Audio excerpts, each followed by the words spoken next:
পর্যন্ত একটা সংবাদ সারা বিশ্বের মধ্যে ছড়িয়ে গেছে। ভারতের মহারাষ্ট্র, ভারতের হিন্দু মহারাষ্ট্রের মধ্যে একজন পুরোহিত, হিন্দু মহারাষ্ট্রের একজন হিন্দু পুরোহিত, নাম তার কি যেন কি মহারাজ। এই মহারাজ আল্লাহর নবীর চরিত্র সম্পর্কে কটূক্তি করেছে। নাউজুবিল্লাহ বলেন, আর আওয়াজ করে বলেন নাউজুবিল্লাহ। এ ভাইরা আমার, শুধু তাই না, বিজেপির একজন সংসদ সদস্য নীতিশ নারায়ণ নামে তার এই কটূক্তিকে সমর্থন করেছে। এটা কোন মুসলমান মানতে পারে না? জোরে বলেন, মানতে পারে? এই মুসলমান, এই কথা শোনার পর যদি তোমার রক্ত গরম না হয়, পশম খাওয়ানো হয়, তুমি কিসের মুসলমান, কিসের নবীর উম্মত? তুমি নবীর উম্মত হতে পারো না, মুসলমান হতে পারো না। কথা ঠিক কিনা? আমরা আজকের জুম্মার খুতবা থেকে এর তীব্র প্রতিবাদ জানাচ্ছি। আর বাংলাদেশের সরকারের পক্ষ থেকে তীব্র নিন্দা জানাতে হবে। তা যদি না হয়, তাহলে মুসলমান ঘর ছেড়ে রাজপথে নামবে। প্রয়োজনে আমরা ভারতকে আঘাত করতে, ঐক্যবদ্ধ হতে দ্বিধা করব না। কথা ঠিক কিনা?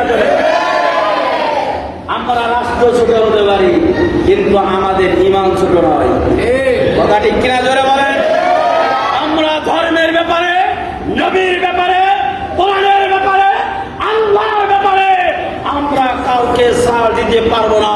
কারণ আমাদের কাছে আমাদের জীবনের চাইতে, আমাদের পিতামাতার চাইতে, আমাদের সন্তানের চাইতে, আমাদের সম্পত্তির চাইতে, এমনকি আমি আমার জীবনের চাইতে আমার নবীকে বেশি ভালোবাসি। কথা ঠিক কিনা? আমাদের ঈমান, এটা আমাদের বিশ্বাস, এটা আমাদের শক্তি, এটা আমাদের বল। আমাদের নবীর নামে যদি কেউ কটূক্তি করে, আমরা তাকে ছাড় দিব না। কথা ঠিক কিনা? সারা বাংলাদেশে বিক্ষোভ মিছিল, আগামীকাল সারা বাংলাদেশের জেলা শহরে মিছিল হবে। যেই দলই মিছিলের ডাক দিক না কেন, নবীর ব্যাপারে আমরা কোনো মত পার্থক্য করবো না, কোনো দলমত নির্বিষয় সবাই মুসলমান হিসাবে নবীর উম্মত হিসেবে সাড়া দেওয়া দরকার। কথা ঠিক না?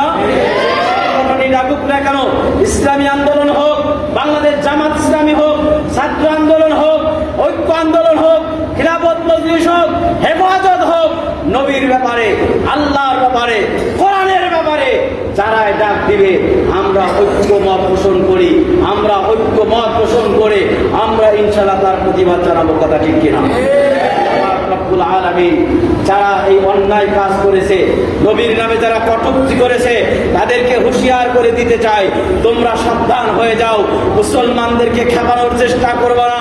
মুসলমান যদি খেপে যায়, মুসলমান মৃত্যুর ভয় করে না।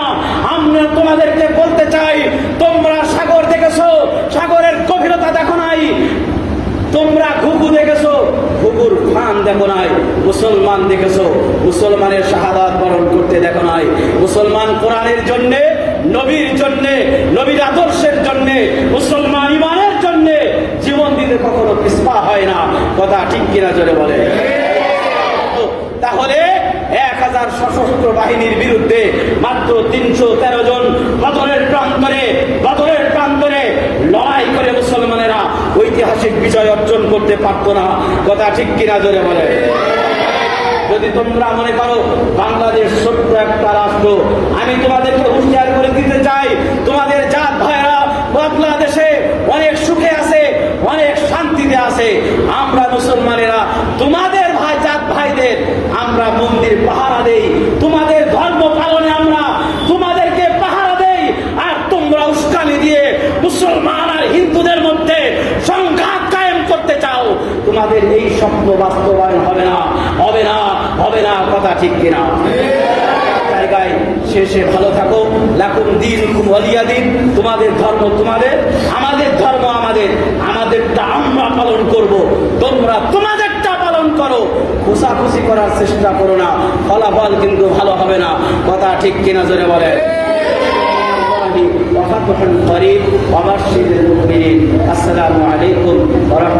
আলাইহি ওয়া সাল্লাম।